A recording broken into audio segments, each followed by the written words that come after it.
Depuis décembre 2022 et les débuts de la coalition gouvernementale qui fait la part belle aux suprémacistes juifs et aux ultra-orthodoxes, une partie des Israéliens est entrée en résistance. Ils s'opposent au projet de loi menaçant l'indépendance du système judiciaire. Tous les samedis soirs, ils se retrouvent rue Kaplan à Tel Aviv. Ils sont 300 000, 400 000. Cette marée humaine historique qui refuse cette dérive autoritaire grossit dans tout le pays. Ces milliers d'Israéliens appellent aujourd'hui les Juifs du monde entier à la rescousse par vidéo pour sauver leur démocratie, la démocratie.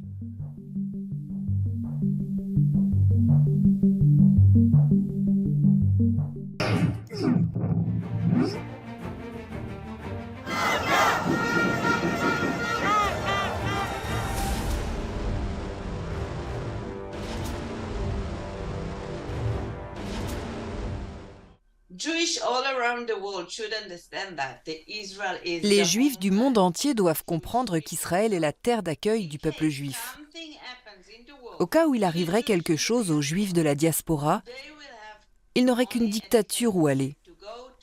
C'est pour cette raison que nous, Israéliens, nous demandons aux diasporas en Europe, en Australie, aux États-Unis, au Canada, au Mexique, s'il vous plaît, réveillez-vous.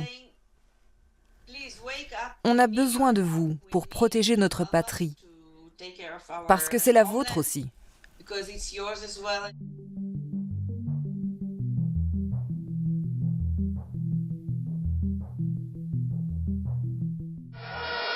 Mobilisation historique en Israël, mobilisation historique aussi à l'extérieur du pays. Deux mouvements se mettent en marche à leur tête des Israéliens juifs vivant en diaspora. Unacceptable à San Francisco et Defend Israeli Democracy à Berlin. Comme en Israël, les manifestants sont dans les rues des capitales du monde entier et un seul slogan planétaire.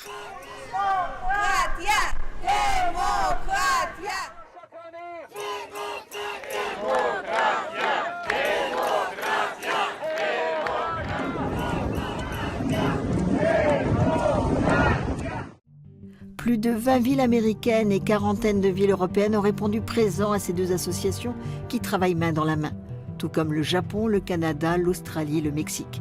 Le mouvement grandit tous les jours un peu plus. Une mobilisation internationale à la hauteur du danger que court l'État d'Israël selon ses manifestants. C'est la première fois qu'un aussi grand danger menace le pays.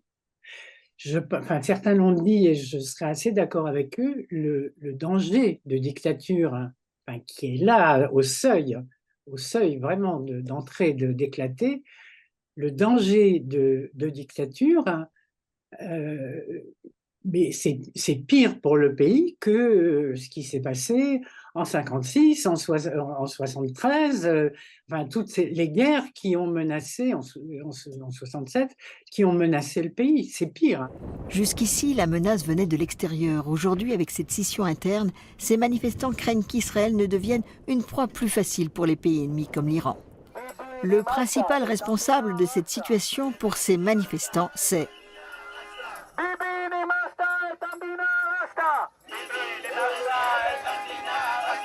Netanyahou n'est plus l'unique problème. Ses amis aussi sont devenus un vrai problème pour nous. Cette mentalité de haine, de religieux extrémistes, ça, on veut le changer. Car ils n'ont pas le monopole du judaïsme. Nous sommes là. Nous sommes solidaires de ce qui se passe en Israël, car c'est un vrai miracle. Depuis tellement de mois, les gens se mobilisent avec toutes leurs ressources, leurs forces. Ils viennent avec leurs familles, ils viennent avec leurs enfants, parce qu'ils se battent pour l'avenir d'Israël. Tout le pays est mobilisé. C'est un moment crucial pour le pays.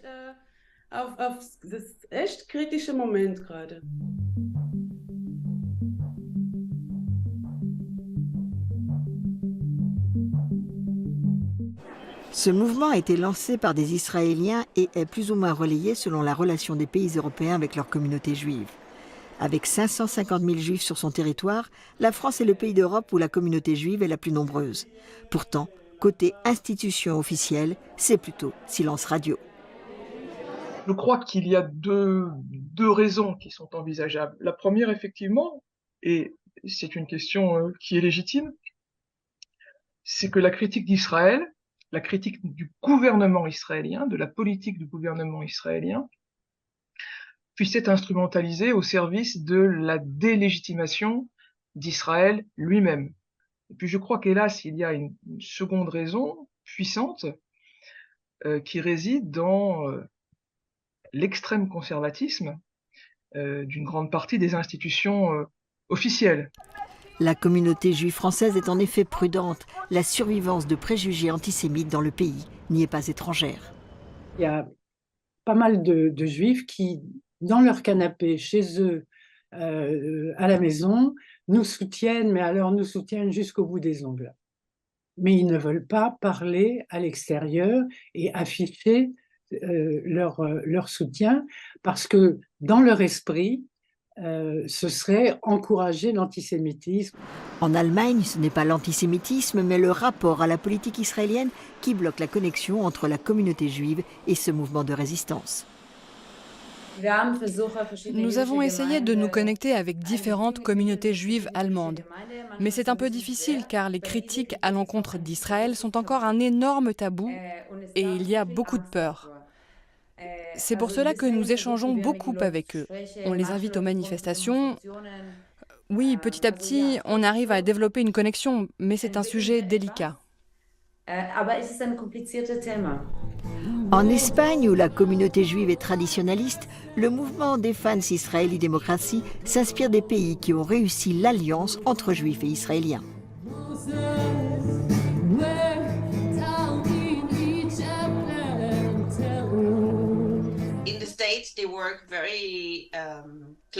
Aux États-Unis, les Israéliens travaillent en étroite collaboration avec la communauté juive conservatrice, tout comme à Londres, qui est aux avant-postes dans ce rapprochement.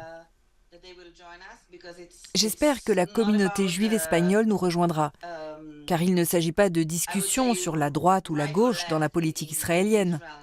Il s'agit de sauver Israël, de sauver sa démocratie, de s'assurer que nous pouvons tous vivre tous ensemble en débattant, mais en respectant la loi et en respectant les règles essentielles. Ironie de l'histoire, le gouvernement extrémiste de Netanyahou réussit le tour de force de rassembler dans un même combat les Israéliens et les différentes communautés juives traditionnellement éloignées.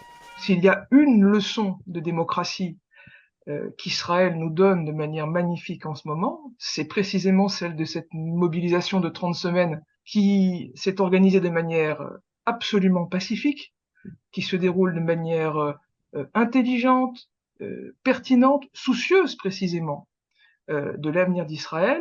Et la leçon de démocratie qu'Israël nous donne aujourd'hui, elle est là, véritablement. Une résistance historique qui veut peser dans le débat en Israël jusqu'au retrait de cette réforme judiciaire liberticide.